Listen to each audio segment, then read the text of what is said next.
I am reading Whoosh by Chris Barton, illustrated by Don Tate.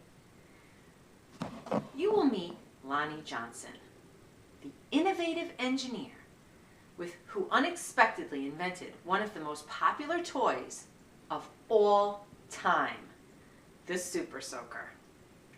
Let's begin. Every day brought a challenge for young Lonnie Johnson, the challenge of finding space for his stuff. 6 Johnson kids were squeezed into their parents' small house in Mobile, Alabama. Lonnie would have loved a workshop of his own, but there just wasn't room. There was nowhere to keep his rocket kits. Bamboo shooters, rubber band guns, erector set, go-kart engine, bolts and screws and other spare parts his dad let him bring in from the shed, and various other things he'd hauled back from the junkyard. Lonnie loved building and creating. Ideas for inventions just kept on flowing. He learned how to make rockets from scratch. Kids at school gathered to watch Lonnie launch them, and he learned how to make rocket fuel. When it caught fire in the kitchen, Lonnie's mom didn't make him stop. She just sent him to work outside. Lonnie wanted to spend his life designing things, building things, and getting them to work. He wanted to be an engineer. However, Lonnie took an exam that said he would not make a very good one, not make a very good engineer. His dream had been challenged. Lonnie was discouraged, but he knew that whoever had graded his test hadn't met Linux. Inspired by a TV show, Lonnie had built his own robot. He made it out of scrap metal and named it Linux. Compressed air cylinders and valves allowed Linux's body to turn and its arms to move. The switches came from an old broken jukebox. Lonnie used a tape recorder to program Linux, and as a bonus, the reels looked like eyes. Lonnie wanted to enter his creation in a science fair, but he couldn't get the transmitter to work. Without it, Lonnie couldn't send commands to Linux. Science fairs came and went. Lonnie missed one and then another until he got an idea. Now, Lonnie may or may not have asked before he borrowed his little sister's walkie-talkie. But it fixed the transmission issue. His school team took freshly finished Linux to a 1968 science fair at the University of Alabama, where only 5 years earlier, African-American students hadn't even been allowed. Having to compete in a place that still wasn't very welcoming. Now, that was a challenge with a capital C.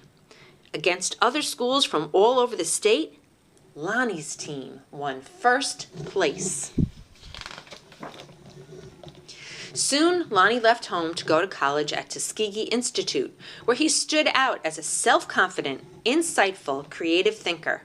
He stood out as a student who asked the right questions, precisely defined problems, and formulated solutions. And he stood out as the guy who built his own booming sound system out of cast-off electronics. It even had lights that flashed in sync with the beat.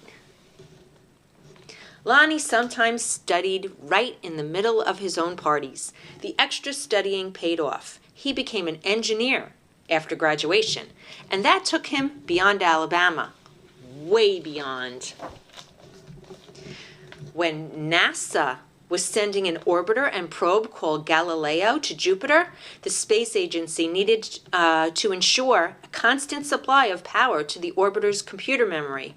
The engineer who had to figure out how to do it was Lonnie. His challenge was to come up with a lightweight backup system able to keep essential functions going in case the main power was lost. It wasn't easy. It wasn't obvious, but Lonnie found a solution. Some at NASA's Jet Propulsion Laboratory doubted his idea would work. Lonnie convinced them it would. He was right. As it photographed Jupiter and its moons, Galileo was supported by the power package that Lonnie designed.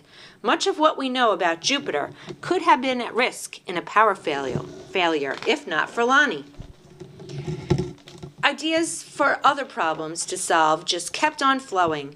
They flowed whether Lonnie was working with hundreds of people at NASA or up late tinkering with his own inventions in, finally, his own workshop. Lonnie knew the world's millions of refrigerators and air conditioners needed a new cooling system, one that didn't use R12, a chemical that was bad for the environment. He had an idea for using water and air pressure instead. To test his idea, he made a pump and nozzle, connected them to the bathroom faucet, turned on the faucet, turned on the pump, and then, whoosh! The stream that blasted across the bathroom was so powerful it created a curtain swirling breeze. It also gave Lonnie an idea for yet another invention. This, he thought, would make a great water gun. First, he had to find or make the parts, including a pump small enough for a child to handle. Then he had to glue the parts together into a prototype, an early version with room for improvement. Finally, Lonnie tested the strange-looking squirt gun at a picnic. "Does it really work?" a man asked. "Sure," Lonnie said. "Want to see?" Lonnie worked the pump, which squeezed air into a chamber. When he pulled the trigger, the air escaped, forcing water out with a whoosh. For a water battle to be a fair fight, there couldn't be just one of Lonnie's water guns. He needed help making more. So he went to a toy company. After toy company, after toy company. Oh, they're all saying no. The word no flowed again and again, but finally one company said yes. It planned to make his water gun. Lonnie also had other projects, a water-propelled toy airplane, 2 kinds of engines, and his cooling system. He found investors to provide the money for turning his ideas into products people could buy. He made a leap of faith, quit his day job, and devoted himself to full-time inventing. But soon each plan fell apart. Even the one for the water gun. These things sometimes happen. But when they happen one after another to the same person, well, that's some pretty bad luck. Lonnie didn't have a job. He didn't have the money he'd been counting on. He and his family had to move out of their home and into a little apartment. He was angry and scared. But Lonnie had dealt with challenges all his life. He knew a lot about solving problems, and he still believed in his inventions, especially the water gun. Lonnie went looking for another toy company. In 1989, he found a toy maker who was interested in seeing the water gun if Lonnie ever happened to be in Philadelphia. "But don't make a special trip," the guy said. Lonnie made a special trip. In his wife's suitcase, he carried a new prototype. He unpacked it, filled the tank with water, pumped the gun until the air pressure was good and high, and whoosh! Kids everywhere agreed with that. Wow! Lonnie's water gun, called the Super Soaker, became a smash hit. In no time, there were super soakers in backyards and on beaches, in parks and on playgrounds. Each sale of a Super Soaker put a little money into Lonnie's pocket.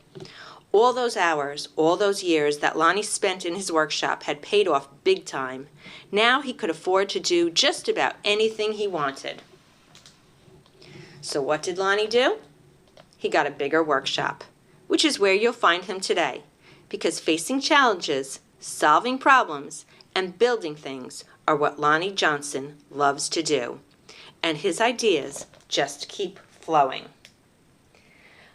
Well, Lonnie Johnson today loves to encourage tomorrow's scientists and engineers. I hope this book will encourage you. That's all for today.